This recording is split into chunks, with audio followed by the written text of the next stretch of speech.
In 1984, 10-year-old me was fairly limited to what games I could buy by myself for my ZX Spectrum. If I saved up enough pocket money, a trip into town with my mum and dad on a Saturday was my only option. I think I was around 12 years old when I was allowed on the bus with a friend without parents, so in the holidays I was restricted to shops within walking distance or maybe a 5-minute bike ride away. In Stevenage, where I grew up, each big council estate had its own parade of shops. Mine had a pub that you never went in, a fish and chip shop, a small co-op, newsagents, and certainly by 1984 a video rental shop. We would go in there all the time to look at the new releases so we could pester our parents as to what to rent on a Friday night with a bag of fish and chips. The video store would often give kids old posters or cardboard cutouts too, so it was a must stop before checking out the comics, magazines and sweets in the neighbouring newsagent. I have a strong memory of popping in one time and seeing a stand of cassette tape computer games clearly marked as Mastertronic 199 range. I don't know if it looked like this stand here, but my rather vague memory is more of a shelf display, but I was beyond excited to see a range of exciting new games, some of which were for my ZX Spectrum, available for me to buy with 2 weeks of pocket money, a short walk from my house. According to the Mastertronic archive, 21 titles were available in the first push of games by Mastertronic between April and June 1984, when they released this first batch of a rather controversial set of games.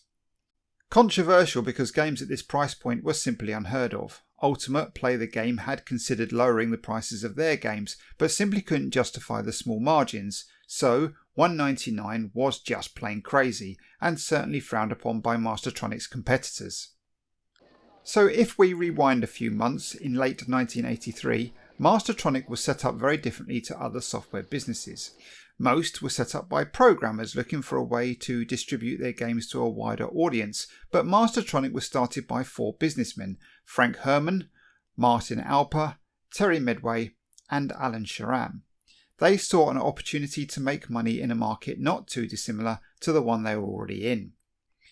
The meeting of these 4 individuals is a little unclear, but each had their own experience in either the distribution, duplication or the running of videocassette rental shops in the UK.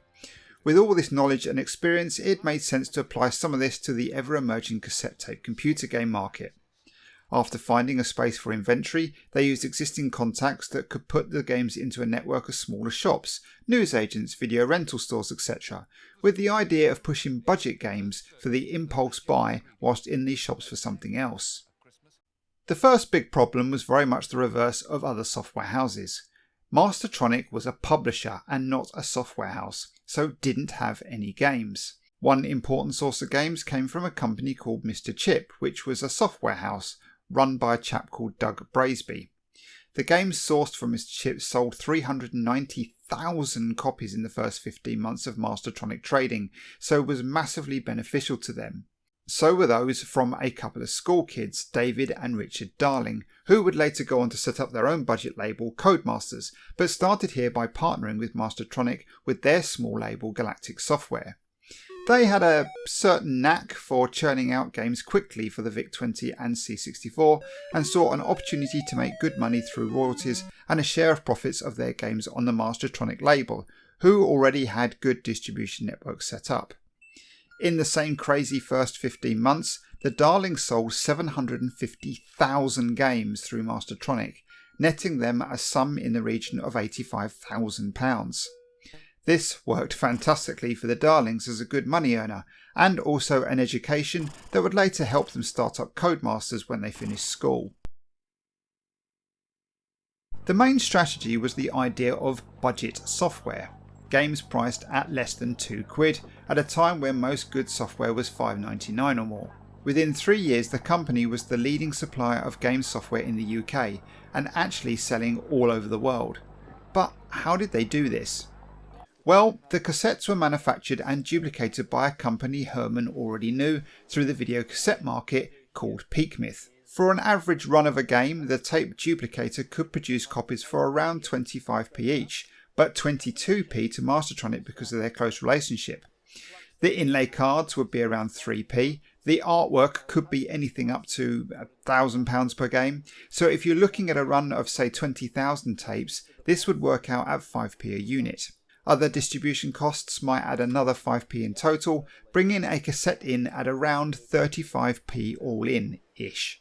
Next was the cost of the software itself. Games were sometimes purchased outright, but most authors wanted royalties, obviously not wanting to lose out in case of some success. The standard deal that was offered in 1984 was an advance of £2,000 and a royalty rate of 10 pence per unit. The following is taken directly from the Mastertronic archive website, which I will link in the description, which breaks down the profits as simply as possible. The profit depended on the wholesale price. It's easier seeing the calculations backwards. From a retail price of $1.99, VAT 15% at the time, took 26p. Retailers expected to make a margin of around 30%, so they would therefore not buy at prices higher than roughly £1.30. Between this price and the production cost of 45 pence was a margin wide enough to cover advertising, overheads, the profits of distributors, and, providing there weren't too many, the cost of failed titles. In practice, Mastertronic sold to distributors at around 90 pence per unit, reduced to 80 pence in the more competitive late 1980s, and about £1.30 when able to distribute directly to retailers.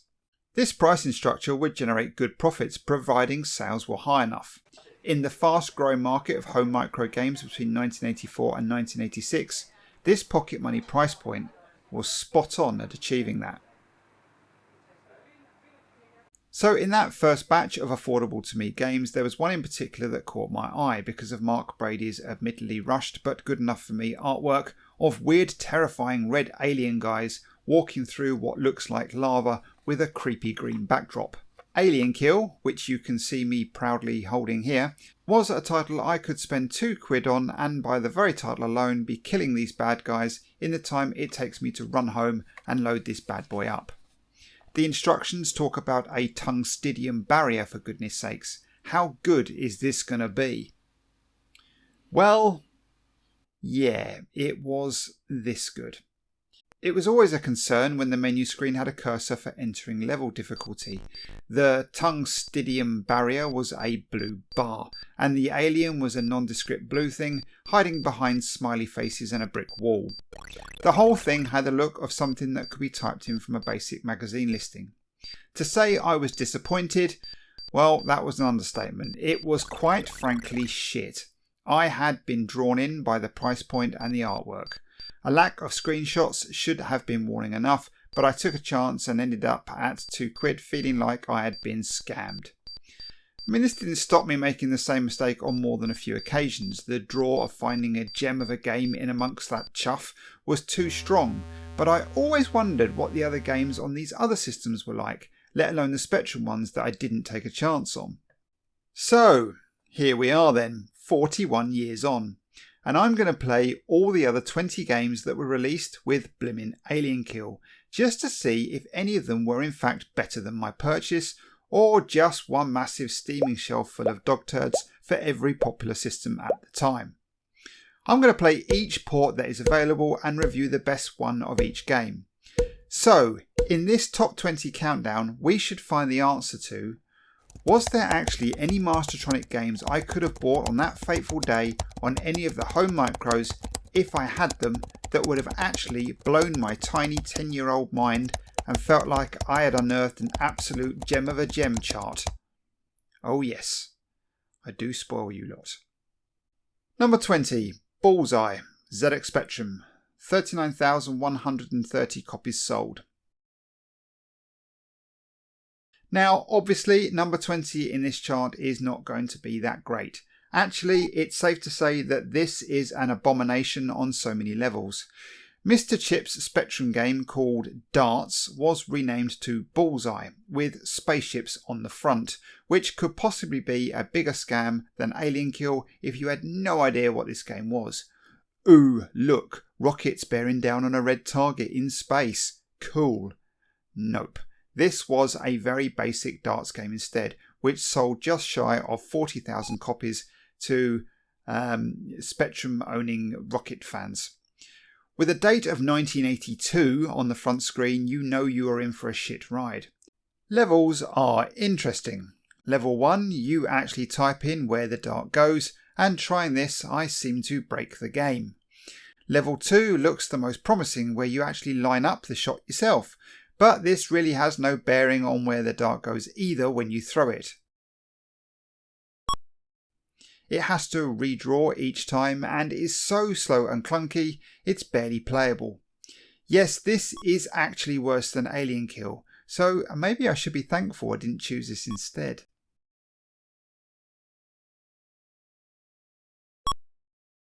Number 19.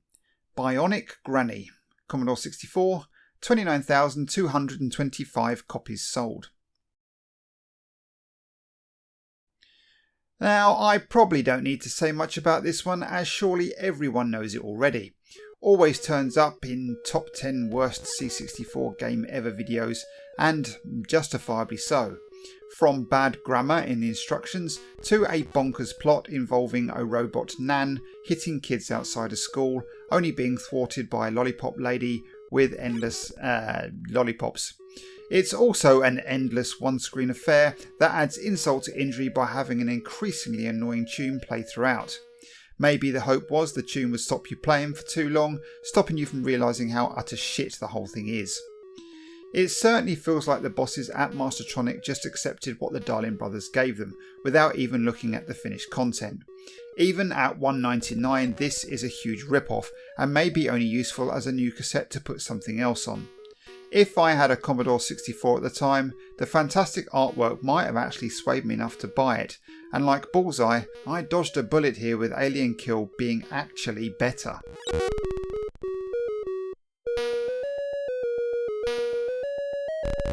Number 18. Jungle Story, Commodore 64, 29,221 copies sold. The Darling Brothers had made a make-your-own game creator program called Games Creator. They seemed to like using this engine to send shit to Mastertronic, who were more than happy to take said shit and released said shit. This is no exception and royally takes the piss for the price of the cassette, let alone $1.99. All the money probably went on the artwork with no cash for a game left. The animals kill you when they shouldn't, it slugs along and is horribly sensitive to control. Even the most ardent jungle fans would be hard pushed not to give up on this after 5 minutes. Absolute cack, and possibly still worse than Alien Kill. God help me.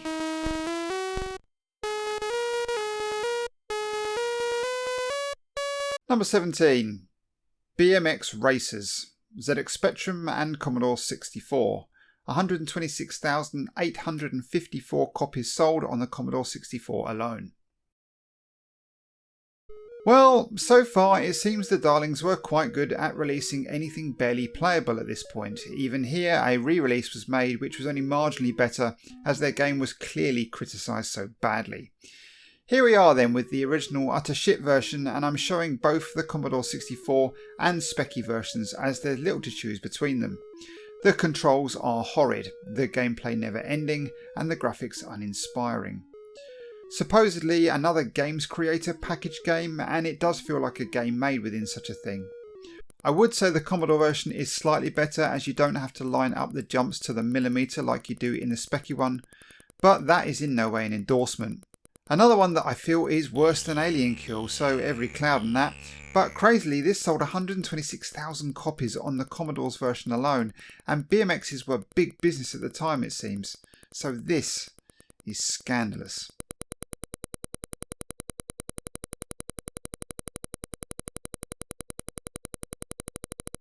Number 16. Subhunt, Commodore 64 and VIC20, 44,031 copies sold on the Commodore 64. So I went with the Commodore 64 version just because, well, the fish are so cute. But this smacks of another game written in a game creator to me. It's just mindless, endless and dull. It looks okay though, I guess, with the fish. They're quite nice, and the little divers you rescue are pretty cool. But that's about it. There's horrible hitbox detection and crappy gameplay makes this one not a good purchase, for either system, even at $199. On the Alien Kilometer, it possibly draws even, so maybe we are getting closer to something half decent.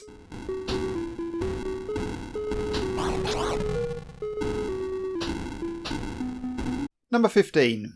The Election Game, Commodore 64, 22,483 copies sold.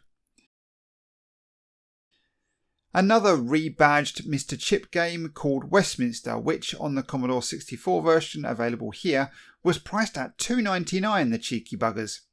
I bought this on the Spectrum when it came out a little bit later in the next batch of games, and I'm not really sure why. Anyways, here we are on the Commodore, and rather interestingly, selling just 22,000 copies makes this the lowest performing Commodore 64 game here. Higher price point and unappealing game type, so go figure.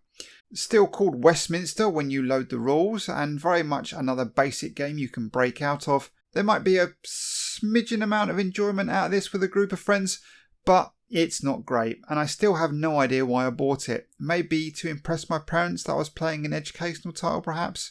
Who knows?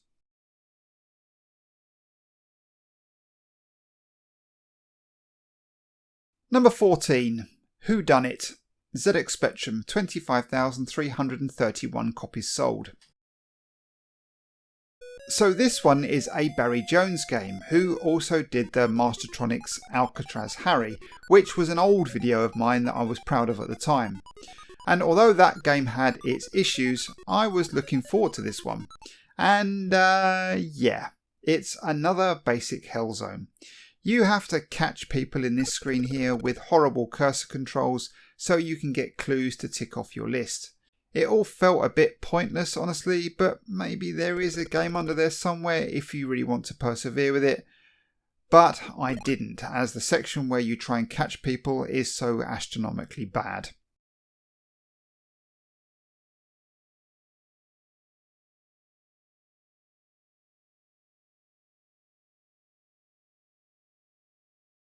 Number 13. Gnasher, ZX Spectrum, 44,179 copies sold. This one was originally published by R&R Software as one of the many Pac-Man clones that serviced in the early days of the Speccy. The pros, well, you can redefine keys, which is nice, and the front menu is pretty nice looking too. Characters are nice looking as well, and nice and big. And that's all there is. The cons. It stutters along, and when the ghosts get angry, they all just come at you, making it impossible to avoid them. I have played worse Pac-Man clones, but I've played a lot better ones too. 44,000 copies sold though, which was pretty good on the Spectrum.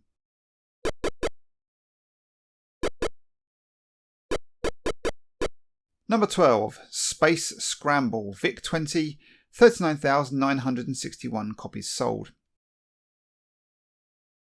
Yet another arcade clone that manages to look and sound okay crammed into an unexpanded VIC20, so plus points for that, but it's let down by the horrid controls. I couldn't get the joystick to work at all, and the keys are all on the same row, making it easy to forget which key is up and down when the mounting is hurtling towards you. It's a shame because as a VIC20 game it's not too bad, but the control method makes it a below par Scramble clone, unfortunately.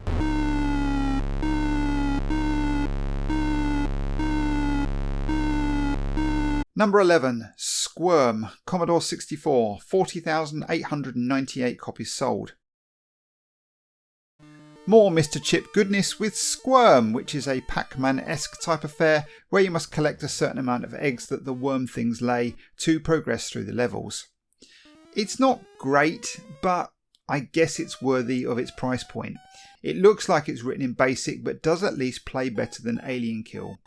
Apparently the C16 version is actually better when later released, but this still did okay, shifting 40,000 copies on this version alone, which was only available on first release.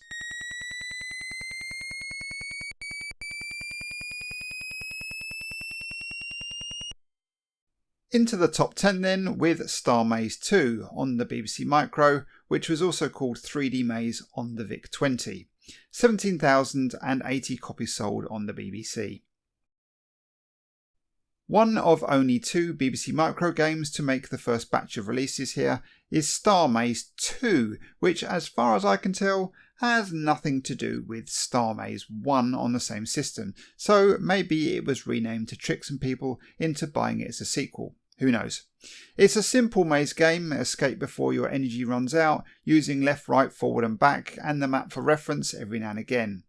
Called 3D Maze on the VIC20 and somewhat zippier than the BBC Micro version, but I like the BBC colour scheme here and it plays well enough to be a challenge on the bigger mazes. As we enter the top 10 territory, this is still not great, but it's certainly no alien kill.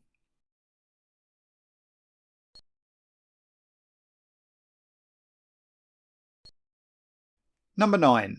Orbitron, Commodore 64, 35,665 copies sold. Nothing more than a high score shooter, which presents quite a challenge but offers very little in the way of varied gameplay. The sort of thing you might play for 15-20 minutes if you are bored before moving on to something else. It's alright though, and is actually one of the Darling's better games, but still pretty average at best.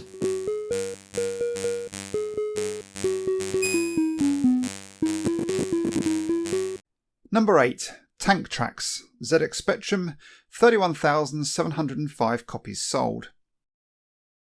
What's nice about some of these games is that at some points it was possible to buy the original game as a full pricer the same time the budget version was released, in this instance with exactly the same name.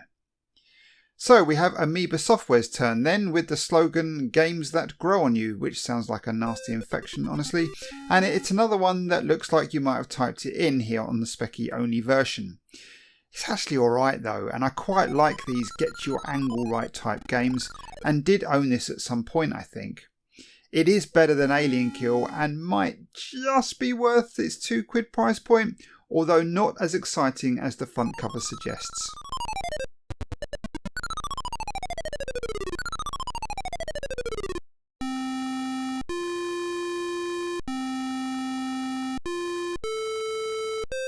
Number 7 now, with Spacewalk on the ZX Spectrum and Commodore 64.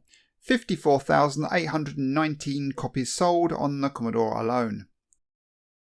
A Spectrum and Commodore 64 game, but it has to be the Darling Brothers C64 original for this one. Like BMX Racers, 2 versions were released, the second one being the better graphically and playability wise, but we are sticking with the original one. Instantly reminded me of Jetpack, where you must collect the satellite thing and drop it onto your cargo with varying levels of nasties to hinder you. I could not for the life of me work out where I was supposed to drop the blooming thing though, and got annoyed at it fairly early on, but I could see a half decent game underneath that was improved on in the second release. The Specky version, not by the Darlings, is far worse though, with little controls over your spaceman or the satellite thing. This sold pretty well though on both systems and is arguably the Darling's best effort here.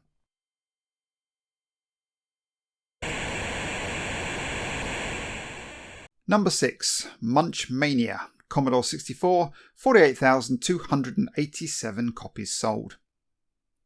Now I almost lumped this in with Gnasher as it's just another Pac-Man clone with even similar graphics on the front, but I felt compelled to give this one proper credit as a decent Pac-Man clone for the money. I mean, it's not without problems. The ghosts behave massively different to their arcade counterparts, and they seem to hide in the corners when vulnerable. You need to decide on a quick getaway strategy right from the off, as each progression through the game they come at you even quicker from the start. All that aside though, this is as much fun with a Pac-Man game that I've had on the C64, so I'm not sure if it's bettered. At least you knew what you were going to get too, by looking at the artwork, so if you fancied a Pac-Man game for £2, you would not have been disappointed, although it wouldn't have been my choice back then.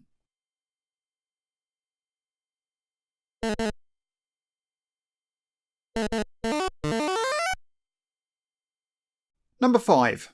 Duck Shoot, Commodore 64 and VIC20, 48,392 copies sold on the Commodore 64. A Commodore 64 and VIC20 game by Mr. Chip again, that sold over 48,000 copies of a very popular carnival duck shoot theme.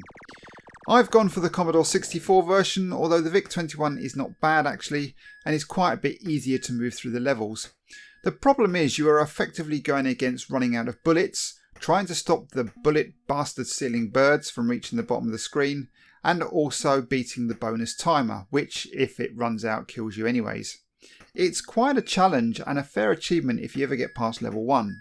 So yeah, at number 5 we are almost at the, for £2 it's pretty decent level, but mind not yet blown.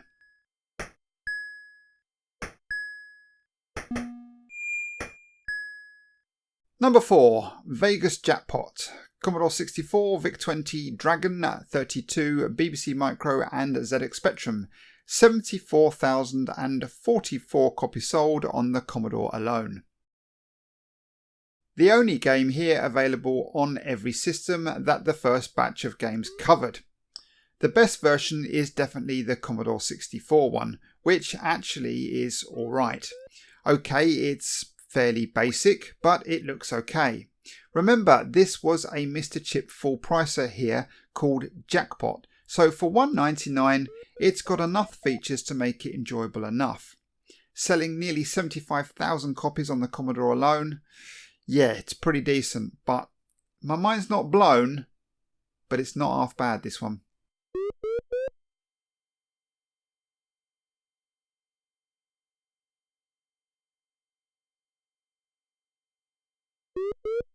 Number 3, Hektik, Commodore 64 and VIC20, 47,622 copies sold on the Commodore alone.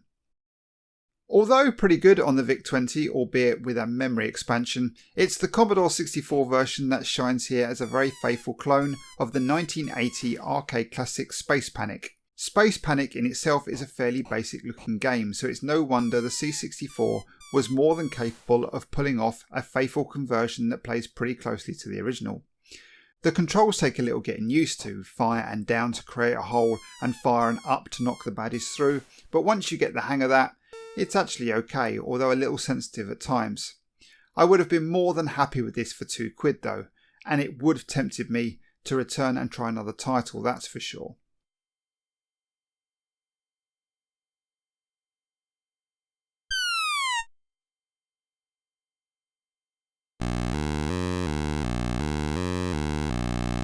Number 2, Spectipede, Commodore 64 and ZX Spectrum.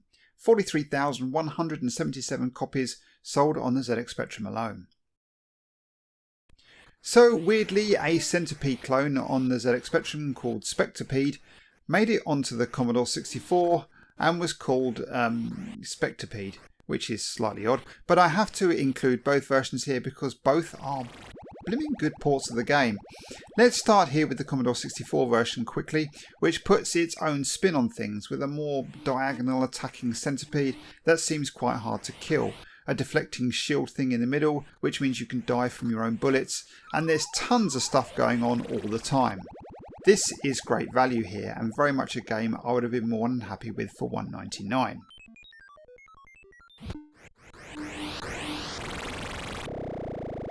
The Spectrum version was originally published by R&R Software and written by Kevin Allison, who's not credited to anything else on the Specky, and you can see this being a £5 game a year earlier. What I think is fair though is this being a budget game by mid-1984. Things were moving at such a pace that even by mid-1984 this would have been considered old hat, as explained in this Crash review that gives the game an admirable score despite the considered tired format by this point. All that aside, this is an excellent Centipede clone that is more than faithful to the arcade original than the C64 one, so in truth, probably nicks it for me. This offers everything the arcade game would have done in 1984 and would have been a good purchase for £2. Even the menus are nicely done, although not being able to skip past some of it was a pain. A cracking game then that I could have actually chosen on that fateful day, and perhaps would have been more of a problem for me, as I would have assumed all the Mastertronic games were as good as this one. Mind blown, no? Not quite. But that was all about to change when I played the number one game, Phantom Attack, on the VIC20. 45,210 copies sold. Okay, in truth, when I started this video, I really wasn't prepared for a game to blow me away. This answers everything. Yes, if I had a VIC20 when I was a kid and I paid just £2 for this, I would have had my mind blown. Remember, this is an unexpanded VIC22. Okay, it loads up in parts, but once you are in, you are treated to a colour light show so fast and zippy, with no slowdown, with loud explosions, crazy colours. I mean, all your senses are put on test here, and it's all a little shooter on the little VIC20. It's so frenetic that at times you might just wonder what the hell is going on, but make no mistake, this is absolutely brilliant stuff that just goes to show what could be achieved on a stock VIC20 if the right people were involved. Now, there's little to no concrete information as to who was involved here, which is a shame, but that aside, this stands head and shoulders above all else before it, and proves there certainly was a gem in amongst the garbage. Thanks for watching, and hopefully I'll see you all on the next one. Bye for now.